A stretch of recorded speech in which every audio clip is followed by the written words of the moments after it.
It's rare you find a coach with such intimate knowledge of what the Patriots do on the opposite sideline. That will be the case on Saturday when the Patriots take on the Titans, which means every matchup in this game is going to be broken down. Every matchup is going to be crucial. Which ones stand above the rest? It's time for our weekly edition of Key Matchups. I'm Alex Barth. He's Evan Lazar. This edition of Patriots Press Pass is brought to you by betonline.ag for all of your NFL playoff action. Visit betonline.ag and use the promo code CLNS50 for a 50% welcome bonus. Evan, we start with the coaches. It's really Belichick and Vrabel. That's what everybody's talked about. But of course, there's a trickle down from that. The coordinators, the positional coaches, everybody.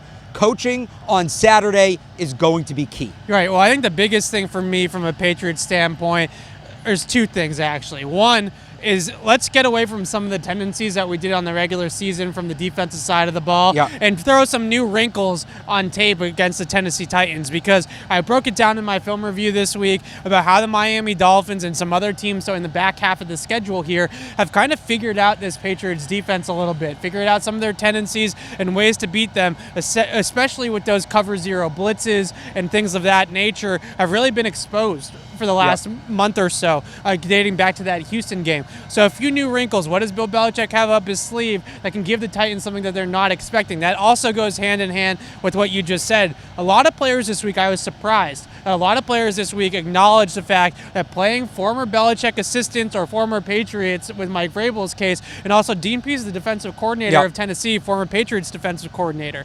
Playing former coordinators, playing former Belichick assistants is a challenge. A lot of these players said. They said that they know us, they know our tendencies, they know the system, they know the vulnerabilities, and they know what we're going to do on offense. And that presents an interesting challenge, an interesting wrinkle to this game. So doing new things to throw the Titans off the tendencies from the regular season, but also doing new things to throw the Titans off from the whole Patriots history and the whole Patriots system is going to be key on Saturday night. Something that's really interesting for me when you look at the coaching is you go back to the game last year, and a lot has changed since then, but it really felt for 60 minutes in that game, the Patriots got out-coached. Now, Bill Belichick or any of the players will tell you that was last year, this is this year, it's a new season, but I look at that, and I wonder if the Patriots look at that and say, okay, you talked about the tendencies. What specifically, what tendencies did the Titans target? What specific inside examples, inside knowledge did the Titans use? I think the biggest thing is not necessarily knowing the play calls or knowing the exact route combinations or anything like that. It's actually knowing the strengths and weaknesses of the individual players. So Mike Vrabel's practiced himself, has practiced against Tom Brady for years, right? So he knows the little things that Tom Brady doesn't like or does like, or what he's going to look at, or what he wants to do in the pocket, or what the pocket he wants the pocket to be, and he knows how to attack him. So I think that Brian Flores, Matt Patricia, Mike Vrabel, they've all gotten the better of the Patriots over the last couple of years. I think a big reason why is they just know the guys. They just know the players, and they know kind of where their comfort zone is and how to get them out of that comfort zone. So for me, it's kind of similar. The one thing that stands out to me above all else is part of the reason the Patriots are so good and what Bill Belichick is so good at is making adjustments, being one step ahead of the opponent. But the reality is, Mike Vrabel's been in that locker room at halftime when Bill Belichick's making the adjustments. Brian Flores, guys like that, Matt Patricia, help come up with those adjustments. So, whereas Bill Belichick is normally one step ahead, Mike Vrabel can almost sort of read his mind, right? And he knows what that next step might be, because we hear Bill talk about this all the time, where he'll pull something out from a game 10, 15 years ago and apply it to a current game because he's been in that situation before. Can't necessarily get that by Mike Vrabel because he's been there. But enough on the coaches. We got to get to the players. Something totally different, I think, from the Patriots on the defensive side of the ball is coming on Saturday night because of all. I would agree, and we do have to get to the players. We'll start on that defensive side of the ball. This is a group one. The Titans are a matchup nightmare. They got two great receivers, A.J. Brown, Corey Davis. They use their tight ends a lot. They use multiple tight ends a lot.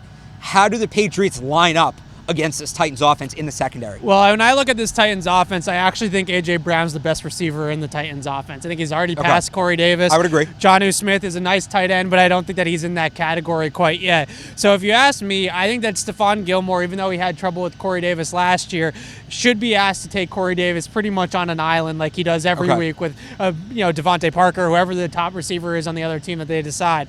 That, to me, will allow the coverage to roll towards A.J. Brown, because I think the biggest thing is you can can put Gilmore on A.J. Brown, but the hardest thing about A.J. Brown is getting him down after the catch. And that is really hard for one person to do, whether it's Stephon Gilmore or a J.C. Jackson or whoever it may be. So what I would do is I'd put Stephon Gilmore on Corey Davis, say, all right, one-on-one, your island, Gilmore Island, that's you, right? And we're going to roll the coverage towards A.J. Brown. So even if we do give up catches to him on the underneath part of the field, we're going to have safeties crashing down from the middle of the field to help J.C. Jackson get him on the ground. Because I do think it's going to take multiple guys to get him down. And Stephon Gilmore, as good as he is, and the coverage aspect of it, I don't even know if he can get him on the ground and just in space one-on-one. I'll just add to that real quick, not entirely what we're talking about, but you talk about making tackles at the point of attack. Yeah. Multiple players attacking the football, gang tackling. Yeah.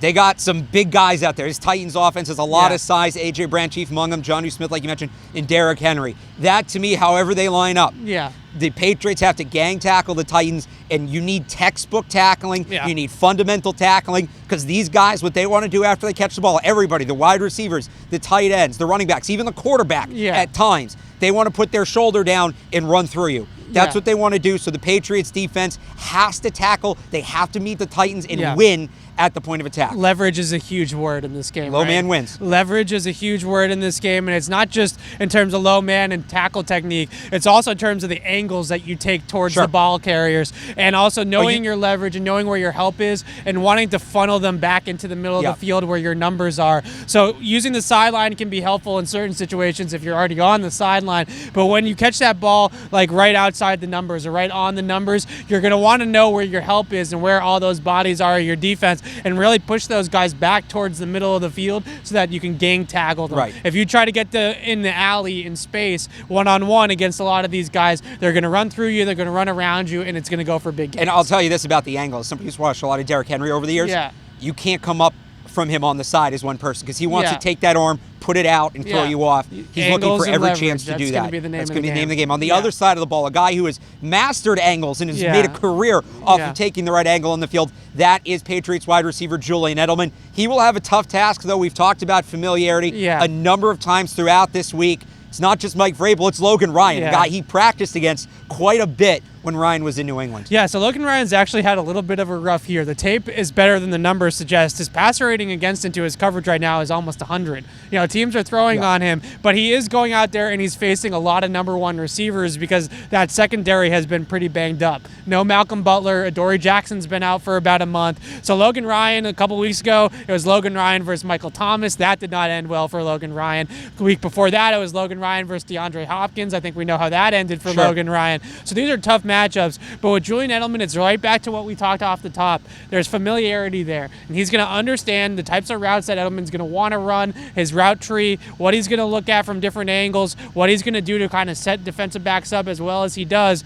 Logan Ryan knows a lot of those tricks. He's a really smart football player, really instinctive football player, always kind of been around the ball for the most part, knows for the football type player. So I think that this is a really key matchup for the Patriots because they're going to have to get Julian Edelman away from some double teams, I'm sure, as well, but they're also going to have to find out ways for him to kind of do something different against Logan Ryan that maybe he isn't expecting, because going back to his days with the Patriots, weeks and weeks and reps of practice against these two against each other. They're going to know each other inside and out, so it's going to be advantage Logan Ryan that kind of situation, because usually the receiver has the advantage because he knows where he's going and the defensive back doesn't. In this case, Logan Ryan might know a little bit more. I will add one more thing about Logan Ryan you didn't bring up. Yeah. Great tackler. Yeah. Great sure-handed tackler. He gets guys a lot of down Patriots in the fans moment. will tell you that's because he's given up a lot of catches, but I didn't say it. I didn't say it. I've said it in the past. I didn't say it today, but Julian Edelman, a huge part of his game is yards after the catch and being able to make the first guy miss.